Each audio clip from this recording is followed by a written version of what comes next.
Marco and I were fortunate enough to get in Horizon because they were kind of very standoffish about having people come in because they just saw a trend of people wanting to see the like coming to Hollywood and looking in the bright lights and looking at shiny objects, so to speak, but they never did anything with the material.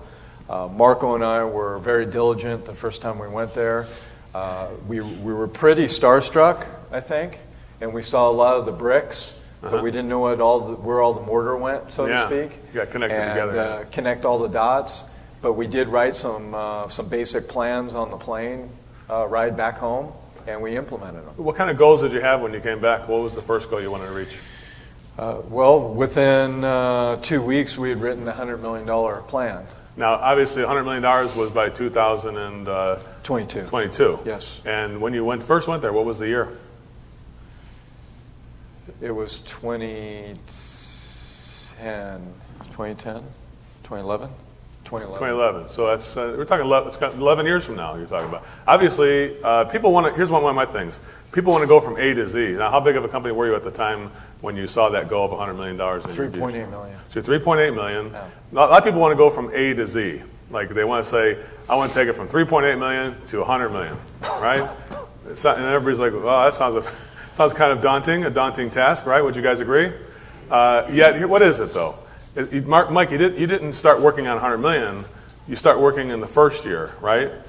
And even the first day, in the first week. Would you agree? To break that goal down makes it's like you can't break a piece of concrete with one hit of a sledgehammer. Right. It can take several hits, and eventually it will break and it will come apart. No matter how strong that concrete is, it will break apart. Same with the $100 million goal. Absolutely. Tell me about that. Tell me about how you chunked it down, and what was the first goal from $3.8 million to where you wanted to go next? Well, the first thing that I took away, and I had a defining moment a few months before that when I saw that particular company and a few other companies on stage, and they were having a great deal of success in a down economy.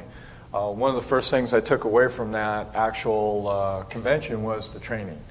So what I learned is train, and then when you're done training, train some more. So what we started doing is we started really polishing on, quote unquote, the product that was hitting the street. And once we started doing that, then we started seeing basically the fruits of our labor to come into the business. And so the goal was from 3.8 million for the first year. What did you want to go from 3.8 to what?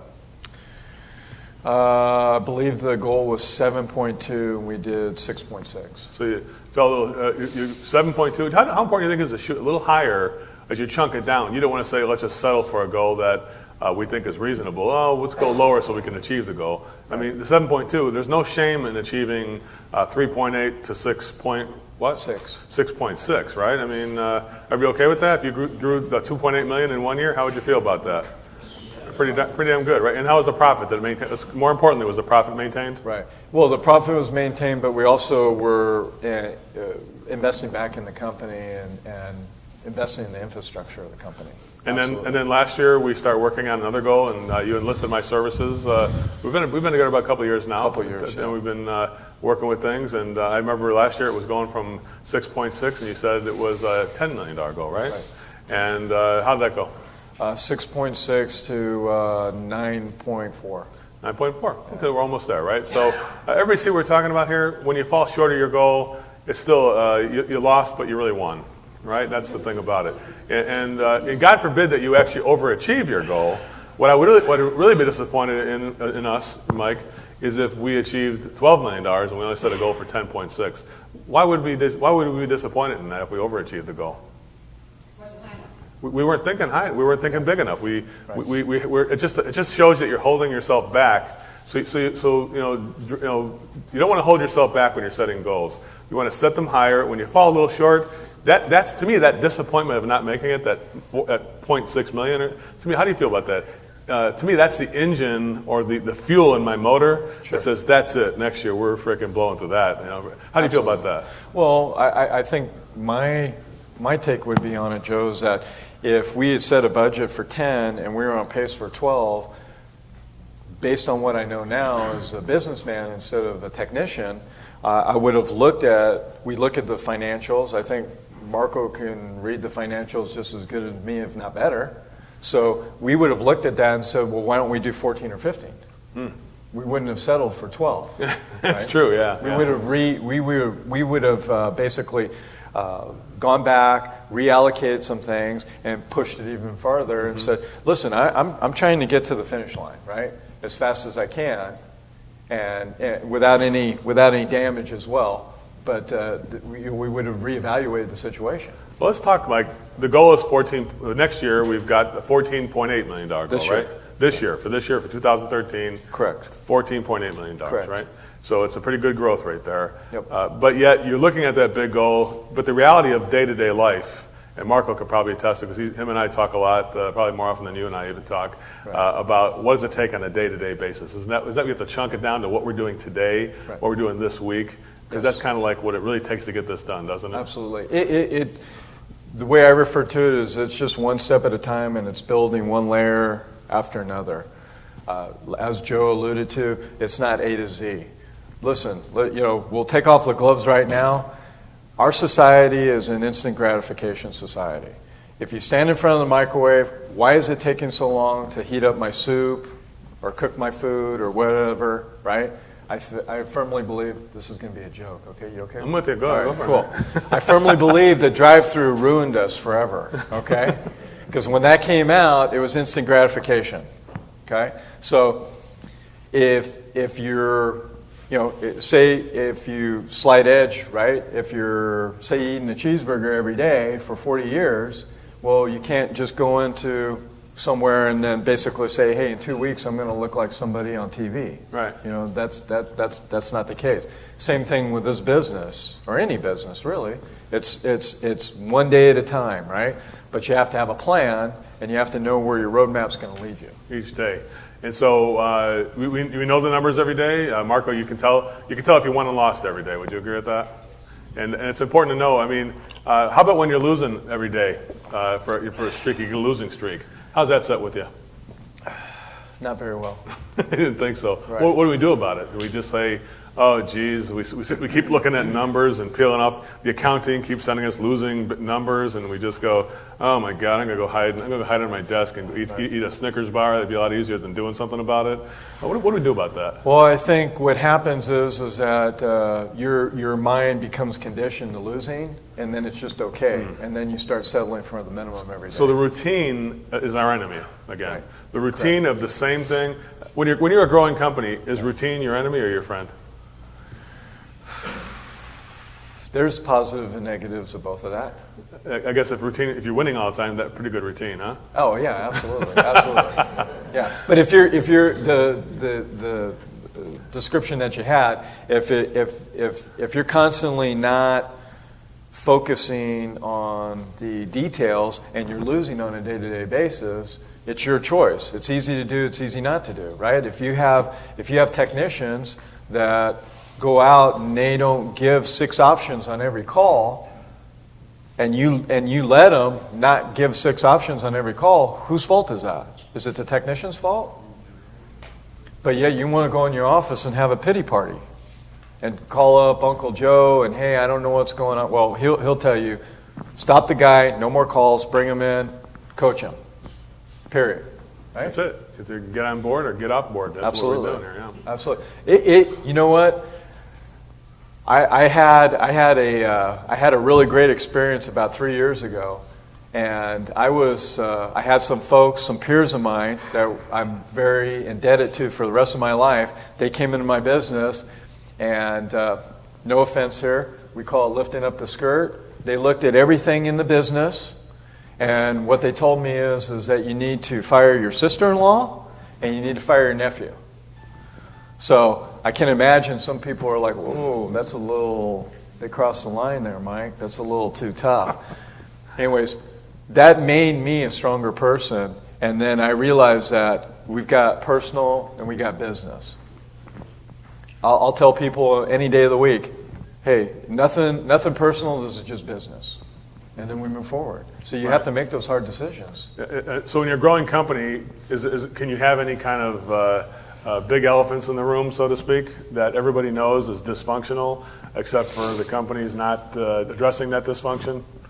How does that help people lose your goal. I mean, you have a vision you communicate to your employees, Right. but there's a big white elephant in the room that nobody's talking about. Right. The emperor has no clothes. Right. You know, everybody knows what I'm talking about here, right? Right. You got your accountant who's doing not providing reports like you'd like to see a mini profit and loss every week to see if we won or lost this week. Oh, I've been busy entering in bills and invoices. Okay, well he's a friend of my sister's. I can't fire this guy. And there's the big white elephant. He's holding us back, right? What happens to the rest of the employees when you got this big white elephant in the room and they see that you're not doing anything? What do they think about your leadership and your? I think you lose a ton of respect. Because they know that person needs to go. You know it and they know it, and you choose not to do anything with it, so they could possibly look at you a little differently. And the big white elephants are made to go in the circus, not in a heating company, right? I agree. They shouldn't be in your company.